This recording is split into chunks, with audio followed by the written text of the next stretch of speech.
Good morning all of you. आपकी online classes आपकी अच्छी चल रही हैं। होप सो आपको अच्छा इंटरेस्टिंग लग रहा हो, मजा आ रहा हो सभी को। ठीक, तो हम लोग पढ़ रहे थे कि समाजीकरण है ना। तो समाजीकरण होता क्या है ये हम लोग ने समझ लिया था। फिर समाजीकरण की प्रक्रिया में कौन कौन सी चीजें होती हैं जो समाजीकरण की प्रक्रिया यानी प्रोसेस को प्रभावित करती हैं।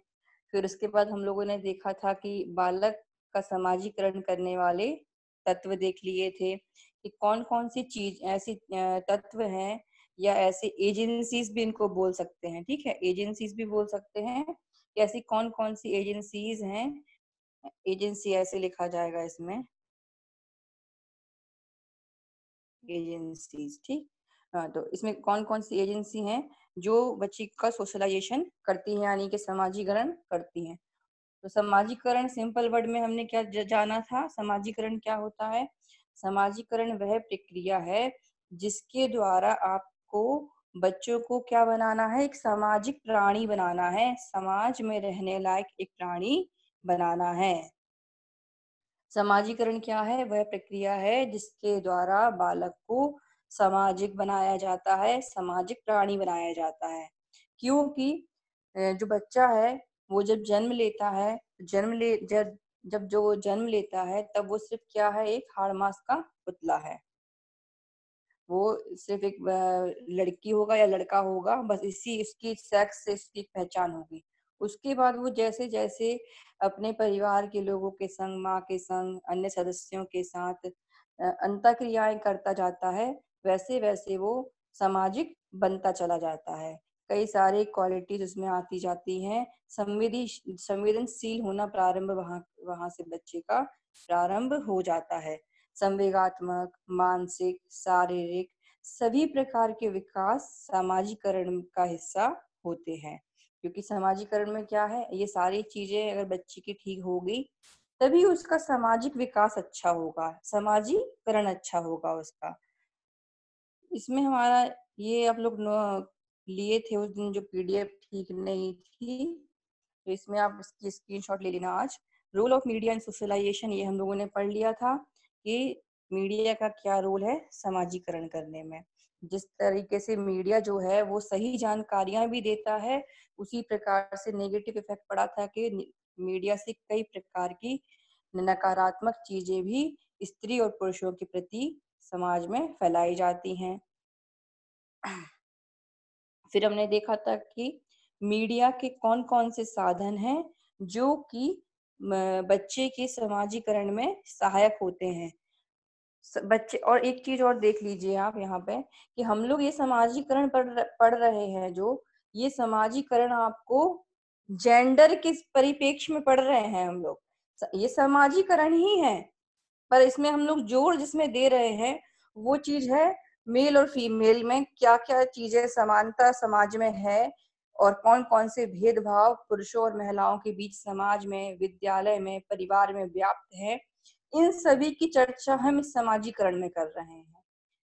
समाजीकरण की जो प्रोसेस है, आम आम समाजीकरण जब हम देखेंगे तो उसमें हम बार बार इन मुद्दों को नहीं उठाएंगे कि लड़के में भेद है, लड़की में भेद है।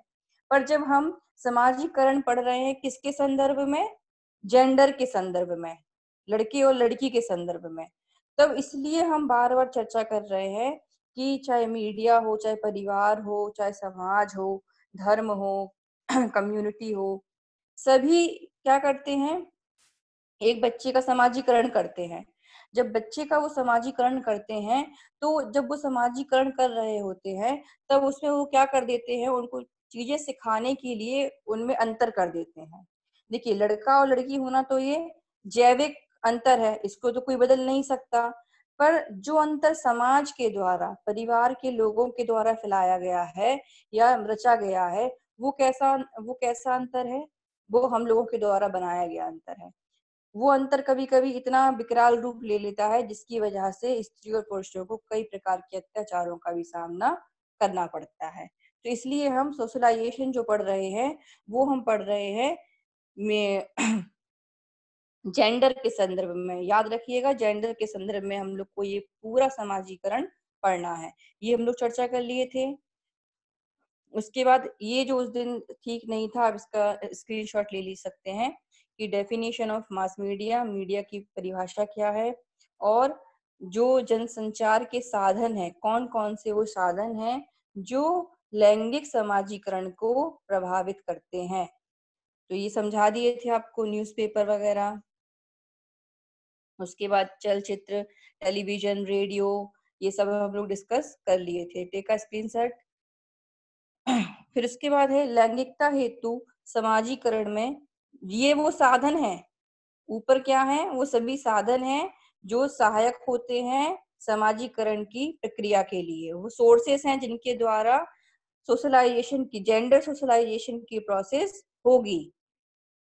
फिर उसके बाद इनकी रोल क्या है, इन सभी साधनों के रोल्स क्या है, वो ये सब हैं कि किस प्रकार से जो टीवी सीरियल्स है, न्यूज़पेपर है, वो समय समय पर स्त्री और पुरुषों से संबंधित मुद्दों को उठाती रहती है। क्या क्या नई योजनाएं बालिकाओं की उच्च शिक्षा के लिए चलाई जा रही हैं, कौन कौन से नौकरियां, व्यवसाय महिलाएं कर सकती हैं, या किन किन क्षेत्रों में महिलाएं अच्छा प्रदर्शन कर रही हैं, इन सभी की जानकारी आपको टीवी, समाचार, न्यूज़पेपर आदि के माध्यम से मिलती है। तो वही चीज है कि किस प्रकार से ये मीडिया जो है वो स्त्री और पुरुषों के अधिकारों का हमें ज्ञान देती है, किन किन किस किस प्रकार की चीजें समाज में व्याप्त हैं, अच्छी या बुरी, दोनों के लिए, चाहे स्त्री और पुरुष दोनों के लिए कौन कौन सी चीजें समाज में व्याप्त है, इन सभी की जानकारी हमें मीडिया के थ्रू मिलती है। फिर आज का हमारा जो है वो है कि जेंडर आधारित समाजीकरण में परिवार का योगदान। तो परिवार का योगदान क्या होता है, तो समाजीकरण पढ़ लिया, अर्थ भी समझ में आ गया। जब बच्चा सबसे पहले जन्म लिया तो अपनी फैमिली का सदस्य बना वो। अब फैमिली का सबसे पहले प्रथम उत्तरदायित्व किसका हुआ, उसका समाजीकरण करने में, उसके परिवार का। सबसे पहला रोल होता है फैमिली का कि बच्चे को आपको किस प्रकार से सामाजिक बनाना है, उसे किस प्रकार से चीजों को सिखाना है। सबसे पहले क्या होगा, महत्वपूर्ण चीज होती है कि बालक का पालन पोषण आप कैसे कर रहे हैं, और इसकी सबसे ज्यादा जिम्मेदारी जो होती है वो माँ पर होती है। और जो बच्चा होता है वो माँ, पिता, भाई बहन, उन सभी लोगों का क्या करता है, अनुकरण करता है। उनके द्वारा बोले गए शब्दों का, उनके द्वारा बताई गई चीजों का, या उनके द्वारा जो भी वो मूवमेंट्स कर रहे हैं उनका। तो बच्चा सभी अपने फैमिली मेंबर्स का क्या कर रहा है, अनुकरण कर रहा है। अनुकरण कर रहा है यानी वो नकल करके सीख रहा है, सीख रहा है यानी उसका सामाजिक विकास हो रहा है। परि इसमें परिभाषा है ये कि समाजीकरण की प्रक्रिया वैसे तो बहुत जटिल प्रक्रिया है जो बालक के विकास को प्रभावित करती है। इसमें सबसे पहले हम परिवार का योगदान देख रहे हैं। तो सबसे पहले इसमें हो जाएगी माँ की भूमिका। बालक का यानी नवजात जो शिशु है उसका सबसे घनिष्ठ संबंध किसके साथ होता है, अपनी माँ के साथ होता है। माँ उसकी देखभाल करती है, उचित प्रकार से उसका लालन पालन करती है। अब देखिए होता क्या है कि जब बच्चा परिवार में है, माँ पिता सभी के संग रह रहा है, तो जब बच्चों को अधिक लाड़ प्यार दिया जाता है तब उनका सामाजिक विकास क्या होता है, रुक जाता है। क्योंकि सामाजिक विकास में आपको आत्मनिर्भर भी बनना है और सभी चीजों को सीखना भी है। पर अधिक लाड़ प्यार के कारण कभी कभी फैमिली मेंबर्स जो होते हैं वो बच्चों को अच्छी आदतें नहीं सिखा पाते हैं। यहाँ पर कई बार ये भी देखने को मिलता है कि जहाँ बच्चे को अधिक लाड़ प्यार मिल जाता है वहां बच्चे आत्मनिर्भर नहीं बन पाते हैं, आत्मविश्वासी नहीं बन पाते हैं, और कोई भी काम करने से पहले वो क्या रहेंगे, दूसरों पर डिपेंडेंट रहेंगे। खुद से काम करने की उनके अंदर इच्छा ही नहीं होगी, क्योंकि क्या होता है कि उनको पका पकाया हमेशा खाने मिल जाता है, इसलिए जिसके कारण क्या होगा, उसका जो सामाजिक विकास होना था वो प्रभावित होना शुरू हो जाएगा, या रुक भी सकता है। फिर हो जाएगा माता पिता का आपसी संबंध। इसमें क्या होगा कि जब बच्चा सामाजिक बन रहा है, उसमें सामाजिकरण के गुण आ रहे हैं, तो उसमें माता-पिता का विशेष महत्व है। जैसे माता-पिता हैं, मान लीजिए माता-पिता स्नेह सहयोग पूर्वक या सहानुभूतिपूर्ण बच्चे के संग व्यवहार कर रहे हैं, या आपस में उनका रिलेशनशिप भी वैसा ही है, स्नेहपूर्ण है, तो देखिए बच्चे में भी वही सारे गुण आएंगे। और अगर इसकी विपरीत, जिन परिवारों में माता-पिता आपस में झगड़ते हैं, मारपीट है, गाली-गलौच है, ये सारी चीजें अगर बच्चे देख रहे हैं, तो वैसा ही इफेक्ट बच्चे पर पड़ेगा। तब उसका सोशलाइजेशन कैसा होगा? वैसा ही होगा। तब जब वो बच्चा स्कूल में जाएगा, तब क्या होगा? वो सेम जो देख कर आया है ना घर पर, वैसा ही व्यवहार करेगा अपनी कक्षा सहपाठियों के संग। लड़ाई झगड़ा देख कर आया है, गंदी बातें देख कर आया है, बुरी तरीके से बोलना अब्यूजिव सीख कर आया है, वो सेम बच्चों के संग करेगा, क्योंकि उसको लगेगा कि कोई प्रॉब्लम या समस्या उसके सामने आई है, तो लड़ाई झगड़ा से ही उसकी हम समाधान कर सकते हैं।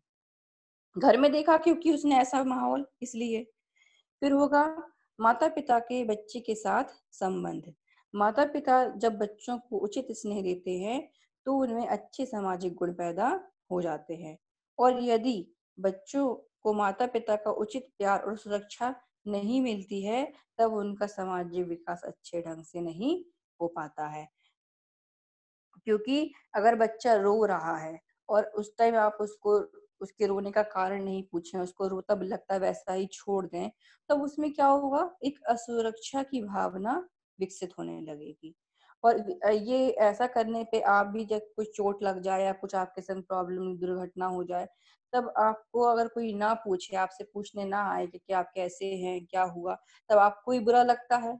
तो वो तो छोटा बच्चा है, उसके संग माँ-बाप को या अन्य किसी सदस्य को कैसा व्यवहार करना चाहिए जब वो किसी परेशानी में है, तो ये बहुत इम्पोर्टेंट रोल प्ले करता है कि माता-पिता के बच्चे के साथ संबंध अच्छे होने चाहिए। उचित प्यार और सुरक्षा बच्चे को वहाँ पर मिलनी चाहिए। तो उनका सामाजिक विकास कैसा होगा? अच्छा होगा। अगर अगर बच्चे को माता-पिता से उतना अफेक्शन, उतना प्यार और केयर नहीं मिलती है, तब उसका सामाजिक विकास भी कैसा हो जाएगा?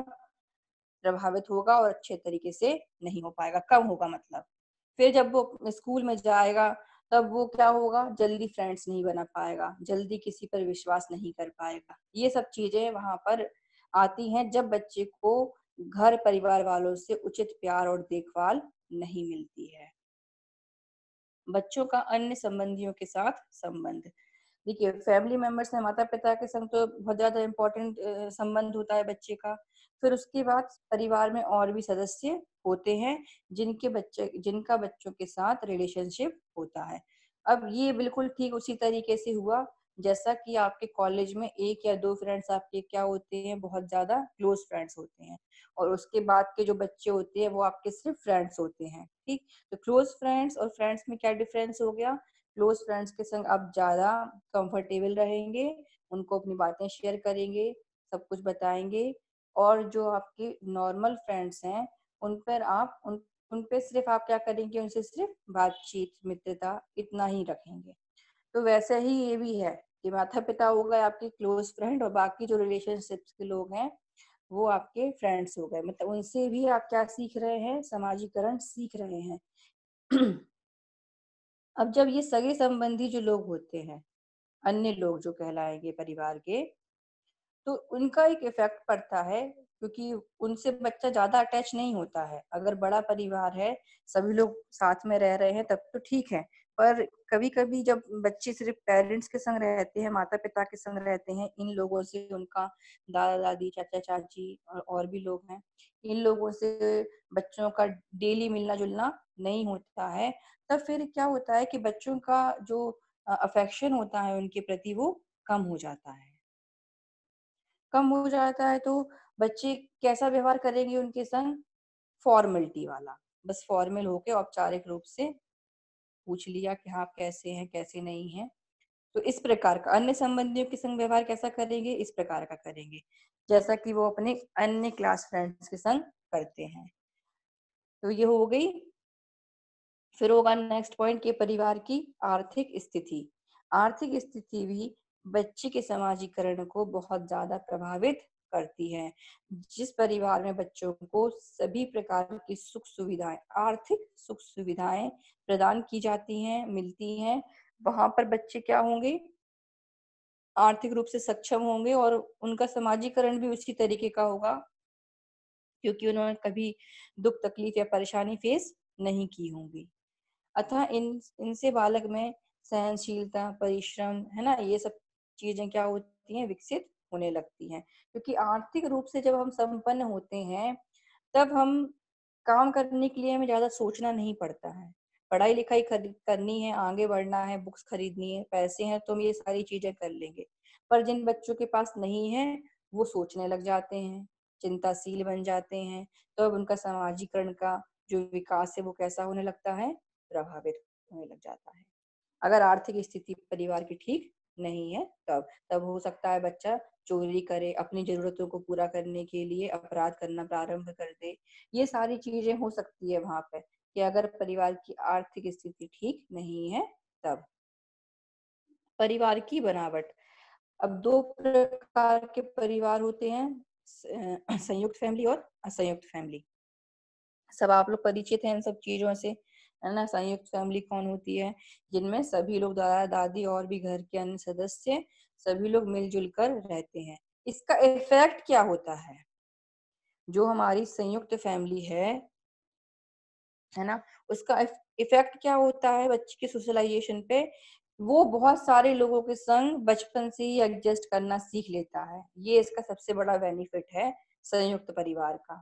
इसका सबसे बड़ा बेनिफिट है कि बच्चा शुरू से ही कई सारे लोगों के साथ रहा, उसने कई सारे लोगों के व्यवहारों को देखा, उनसे परिचित हुआ, और उन व्यक्तियों के संग किस प्रकार से उसे समायोजन करना है वो ये बचपन में ही सीख गया। 1 to 5 years की जो एज है बच्चा, जिसमें ज्यादा समय बच्चे का परिवार के संग व्यतीत होता है, तब अगर उसकी वहां पर संयुक्त परिवार है, तब बच्चे ने उसी एज पीरियड में वो सारी चीजें सीख ली। सहनशीलता, सहानुभूति, है ना। बच्चा वहां पर सेल्फिश नहीं बनेगा, क्योंकि वो सारी चीजें, बातें, खाने पीने की चीजें, अपने खिलौने, टॉयज जो भी है वो शेयर करेगा परिवार के जो भी उसके लोग हैं उनके साथ। वहीं जो न्यूक्लियर फैमिली है, असंयुक्त परिवार है, छोटा परिवार है, वहां आप देखिए बच्चे क्या हो जाते हैं, सेल्फिश हो जाते हैं, क्योंकि उनको जो भी कुछ मिलना है सिर्फ उन्हीं को मिलना है, किसी और को तो मिलना ही नहीं है, तो सारा कुछ क्या है, वो उनका ही है। इस तरीके से उनमें क्या हो जाता है, भावना विकसित होने लगती है कि सब कुछ मेरा ही है, मुझे किसी को शेयर नहीं करनी है, चाहे वो कोई खाने पीने की चीज हो, चाहे उनका ज्ञान हो, उनकी कोई खूबी हो, वो किसी के संग शेयर नहीं कर पाते हैं। परिवार का देखिए कितना इफेक्ट पड़ा बच्चे के समाजीकरण में, परिवार की बनावट का, किस प्रकार की फैमिली बच्चे की है। संयुक्त परिवार तथा असंयुक्त परिवार, ये दोनों ही समाजीकरण को अपने ढंग से प्रभावित करते हैं, है ना। संयुक्त परिवार में अगर बच्चा रह रहा है, तब उसमें मित्रता, समायोजनशीलता, सहानुभूति, ये सभी गुण विकसित होंगे। और दूसरे तरफ जो बच्चा एकल परिवार या न्यूक्लियर फैमिली में रह रहा है, उसमें ये सब गुण विकसित होंगे, पर थोड़े कम भी हो सकते हैं, क्योंकि उसको वो सब चीजें, उतना वैसा एटमोसफियर, वातावरण नहीं मिल पा रहा है। तो इस प्रकार से क्या हो गया कि बालक के समाजीकरण में जो परिवार है वो बहुत ज्यादा इम्पोर्टेंट रोल प्ले करता है। फिर एक चीज यहाँ पे आप ये देखिए कि एक पिक्चर है, इसको आप बना भी सकते हो अगर आप पेपर में आए, कि परिवार की समाजीकरण करने में क्या भूमिका है। तो यहाँ पे ये देखिए आप कि हम पढ़ रहे हैं कौन सा, जेंडर रोल, मतलब लिंग आधारित समाजीकरण,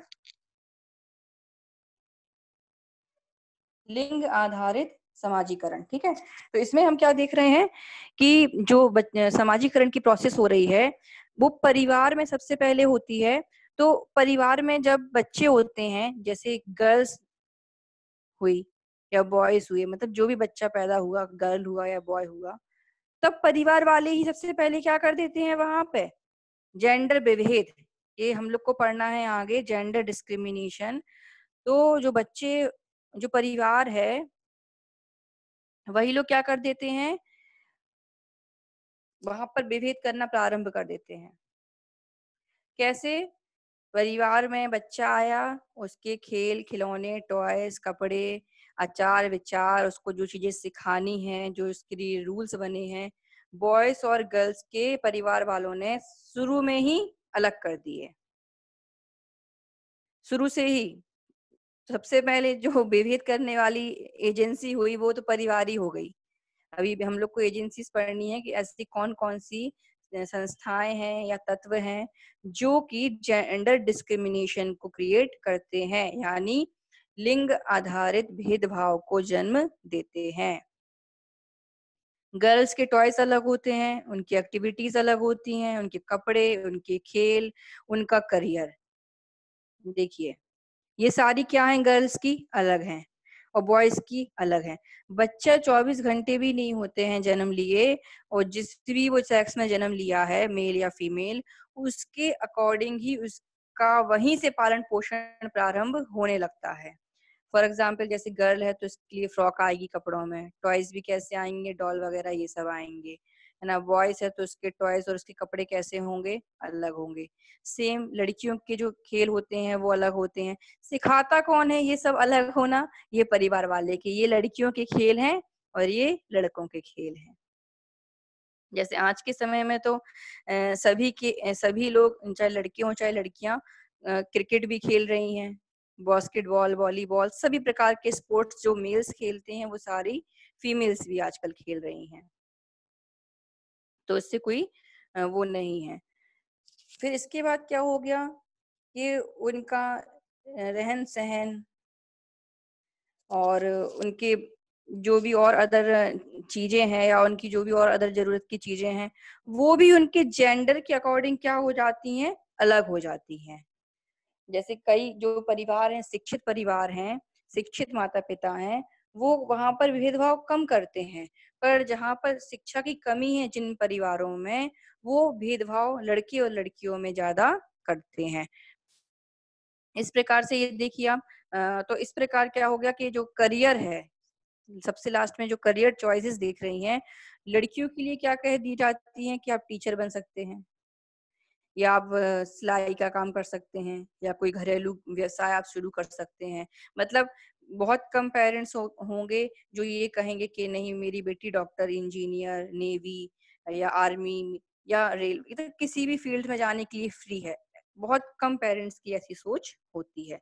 वहीं आप देखिए, जो उनके सब्जेक्ट्स होते हैं ऑप्ट करने के लिए, आगे पढ़ने के लिए, वो भी कैसे हो जाते हैं, लड़की और लड़कियों के डिफरेंट हो जाते हैं।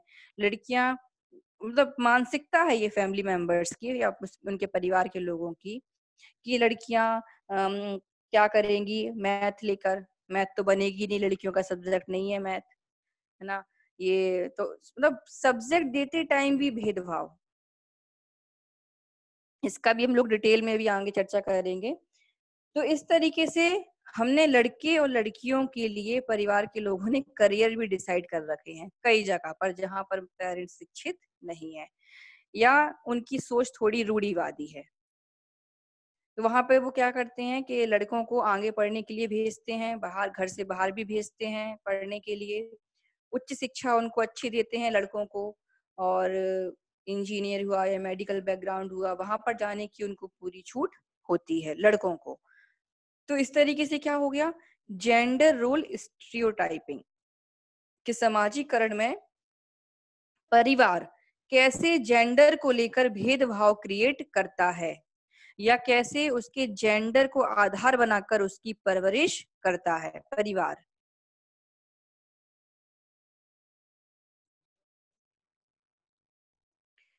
लैंगिकता हेतु समाजीकरण में परिवार की भूमिका, इसके हम लोगों ने उस दिन 8 पॉइंट डिस्कस कर लिए थे। 8 पॉइंट इसके डिस्कस कर लिए थे। 9वां है अब सामाजिक वातावरण में बदलाव। कि जो फैमिली है, परिवार है, उसको चाहिए कि वह लड़के और लड़की में किसी भी प्रकार का भेदभाव ना करे। ऐसी सामाजिक परंपराएं जिसमें लड़कियों के प्रति भेदभाव किया जाता है और उनकी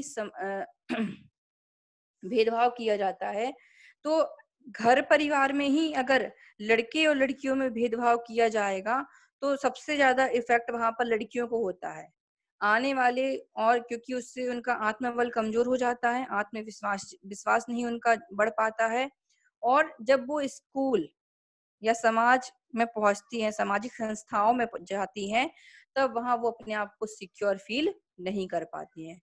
क्योंकि जो हमारा परिवार है, परिवार एक छोटा सा समाज है बच्चे का, घरेलू समाज। जब वहां पर ही उसको अच्छा एनवायरनमेंट नहीं मिला, तब उसको आगे आने वाले एनवायरनमेंट जो अच्छे मिले या ना मिले कोई भरोसा नहीं है। पर एक उसको मन में क्या होगा, द्वंद रहेगा, कन्फ्लिक्ट्स रहेंगे कि जैसा मुझे अभी मिल रहा है क्या पता स्कूल और कॉलेज में भी वैसा ही व्यवहार मिले मुझे। इस प्रकार के भेदभाव का सामना हो सकता है, उसको स्कूल में भी करना पड़े। तो ऐसी स्थिति ना बने, इसका सबसे पहला प्रयास कहाँ से प्रारंभ होगा? परिवार से। कि परिवार को अपने अपने पारिवारिक वातावरण माहौल को बदलना चाहिए, आज के अनुसार आपको बदलना चाहिए। रूढ़िवादिता आपको परिवार में नहीं रखनी चाहिए।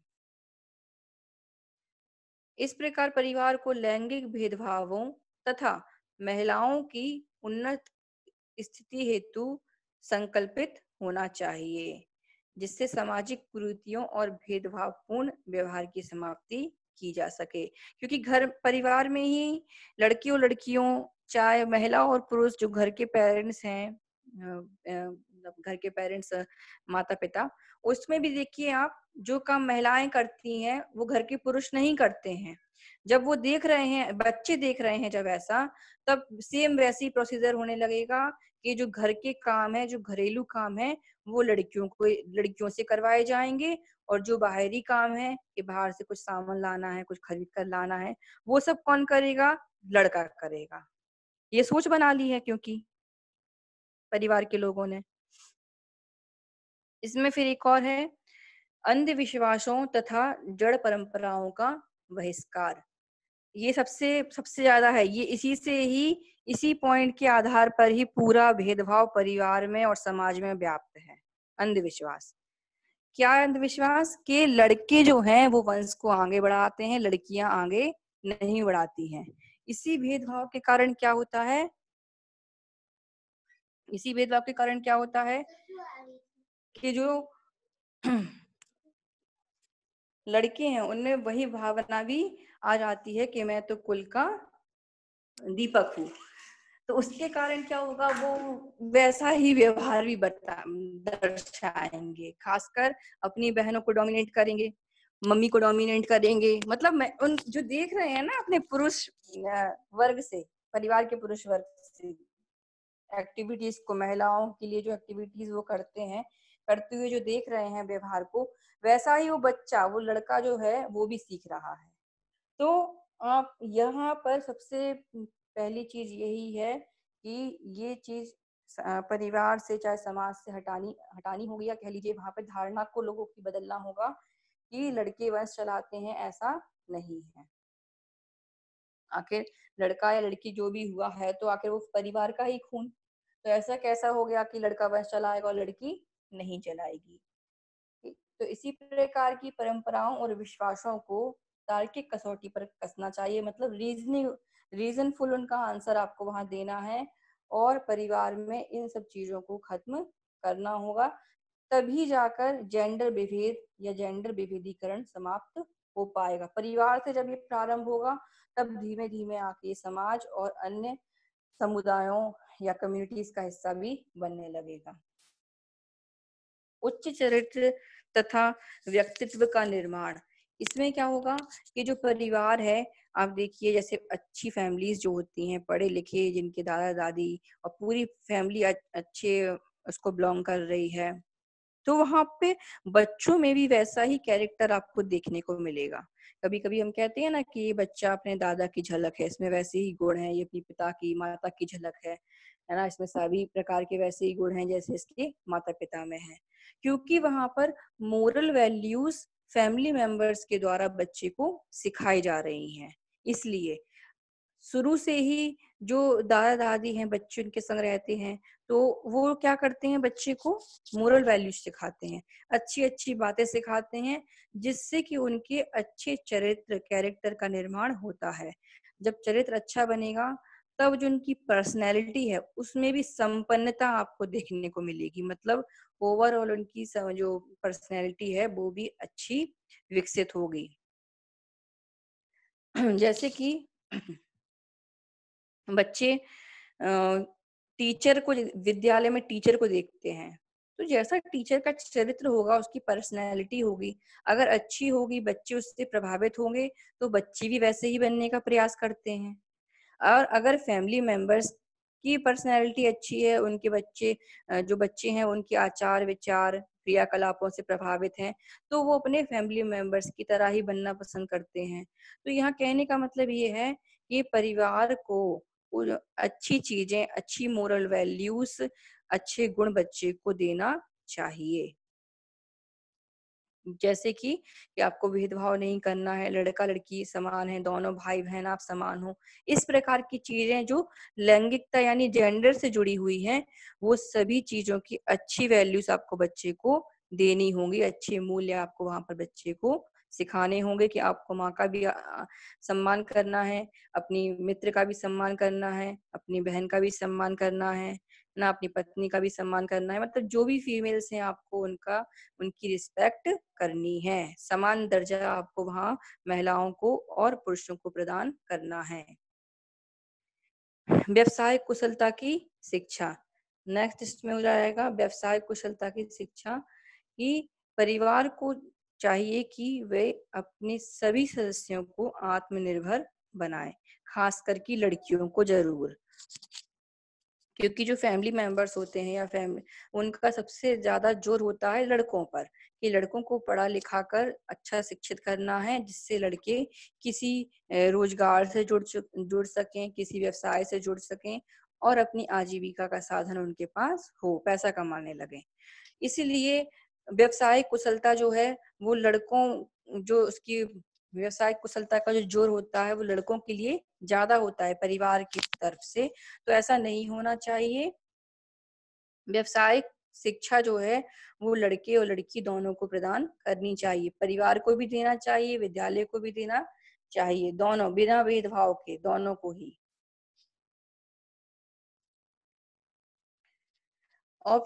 शिक्षा जो परिवार से बच्चे को मिल रही है, तो औपचारिक तथा अनौपचारिक दोनों ही प्रकार से प्रदान करने का प्रबंध कौन कर रहा है, परिवार कर रहा है। उसके बाद कौन कर रहा है, विद्यालय करेगा। इसके स्क्रीनशॉट ले लीजिए, ये जो पॉइंट्स अभी डिस्कस किए हैं उसका डिटेल है ये।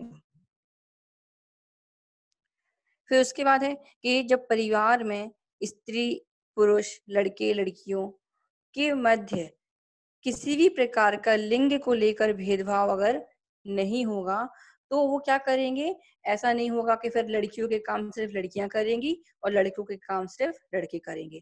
जिम्मेदारी अब जो है उसमें भेदभाव फिर नहीं होगा, दोनों मिल बांट कर काम करेंगे। चाहे लड़की का काम लड़की कर सकती है, लड़कियों का काम लड़के कर सकते हैं, है ना। जैसे माता का काम पिता भी कर सकते हैं और पिता का काम माता भी कर सकती है। तो इसी प्रकार से हमें जो जिम्मेदारियां हैं उनको भी क्या करना है, भेदभाव रहित बनाना है। ये नहीं करना है कि काम बांट दिए और सभी प्रकार की चीजें बांट दी कि नहीं ये लड़की का काम है, ये लड़के का काम है, ये नहीं करना। इसी से ही सबसे पहले बच्चों में आ जाती है भावना कि झाड़ू तो सिर्फ लड़कियां लगाती हैं, लड़के झाड़ू नहीं लगाते हैं, है ना।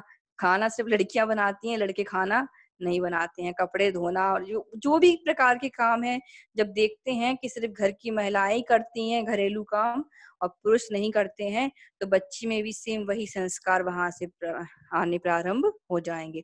बच्चे हैं, लड़के हैं, उनको छोटी उम्र से ही आप सभी प्रकार की घरेलू काम करवाइए जो वो कर सकते हैं। फिर हमें अभी नेक्स्ट यहाँ पे पढ़ना है स्कूल एंड सोशलाइजेशन। ये परिवार का पूरा खत्म हो गया कि फैमिली किस प्रकार से समाजीकरण में इम्पोर्टेंट रोल प्ले करती है। सभी प्रकार से हम लोगों ने देख लिए चीजें। अब हमारा है कि विद्यालय, तो विद्यालय में बहुत सारी चीजें पढ़नी होगी कि विद्यालय कैसे समाजीकरण कर रहा है बच्चे का। यहाँ पर हम देखेंगे कि विद्यालय जो है वो शिक्षा का एक क्या है, औपचारिक केंद्र है, जहाँ बच्चे को फिक्स टाइम के साथ फिक्स क्लासेस में शिक्षा दी जाती है। क्योंकि यहाँ का तो टाइम पीरियड फिक्स होगा ना, 6 या 8 घंटे का विद्यालय होगा, वहां बच्चा पढ़ेगा, 40 या 45 मिनट की क्लासेस होंगी। तो और जो पाठ्यक्रम होगा वो पहले से फिक्स होगा। तो ओवरऑल विद्यालय का जो एनवायरमेंट है ना, हमारा जो लघु समाज है विद्यालय, उसकी सभी चीजें क्या है, पहले से फिक्स हैं। इसलिए उसको क्या कह रहे हैं हम लोग, औपचारिक, फॉर्मल। फॉर्मल एजेंसी है विद्यालय शिक्षा देने के लिए, या बच्चे का समाजीकरण करने वाली संस्थान के रूप में। तो जब परिवार से बच्चा निकला तब कहाँ आया, फिर दूसरा स्कूल में आया। स्कूल में जब आएगा तब परिवार से भी ज्यादा उसकी समाजीकरण की जो प्रोसेस है वो स्कूल में आकर प्रारंभ होती है। यहाँ पर जो समाजीकरण की प्रोसेस होती है स्कूल में, वो बहुत तीव्र होती है, एकदम तीव्र, उसको तीव्रता मिल जाती है यहाँ से। उस प्रोसेस को क्या होता है कि क्योंकि जब वो यहाँ आया ना, तब उसको डिफरेंट टाइप्स के बच्चे मिले, अलग अलग जो फैमिलीज बैकग्राउंड से आए हैं, अलग अलग जाति से आए हैं, अलग अलग समुदाय कम्युनिटी से आ रहे हैं बच्चे। अब उसको वैरायटीज दिखेगी यहाँ पे। जब बच्चे को वैरायटीज यानी भिन्नताएं दिखना प्रारंभ हो जाती हैं, तब वो चीजों को और बेहतर तरीके से सीखना शुरू कर देता है। क्योंकि फैमिली में रह रहा था तब तो सिर्फ गिने चुने लोगों को देख रहा है, सिर्फ अपने ही धर्म का ज्ञान है उसको, है ना, अपने ही रीति रिवाजों का ज्ञान है। पर जब वो विद्यालय में आया तब उसे अपने अलावा भी दिखा कि हाँ, मेरे अलावा भी और दूसरे लोग होते हैं जिनकी धर्म, संस्कृति, भाषा, पहनावा उससे कुछ अलग होता है। तो यही चीज है, विद्यालय क्या करेगा, बच्चे का समाजीकरण करने में महत्वपूर्ण भूमिका निभाता है। अब विद्यालय के ऐसे कौन कौन से तत्व हैं जो समाजीकरण करते हैं। तो सबसे पहला हो गया वहाँ के टीचर्स यानी अध्यापक। फिर वहाँ का पाठ्यक्रम, पाठ्यक्रम कैसा है, बच्चों का क्या पढ़ रहे हैं। फिर पाठ्य पुस्तक, बुक्स, और खेल कूद, मतलब कई प्रकार की ऐसी एक्टिविटीज होंगी विद्यालय में जो बच्चे का समाजीकरण करती हैं। इसके अब और आगे के पॉइंट्स हम लोग कल डिस्कस करेंगे, भी बहुत ज्यादा इसमें है। तो स्कूल में रहते हुए बालक को जहाँ एक और विभिन्न विषयों की प्रत्यक्ष जानकारी या शिक्षा मिलती है, वैसे ही समाज के नियम, रीति रिवाज, परंपराओं, मान्यताओं आदि का ज्ञान भी बच्चे को विद्यालय से मिलता है। इसका आगे का हम लोग अब कल डिस्कस करेंगे। Thank you. अब आपकी आज की क्लास यहीं फिनिश हो गई। Okay, thank you.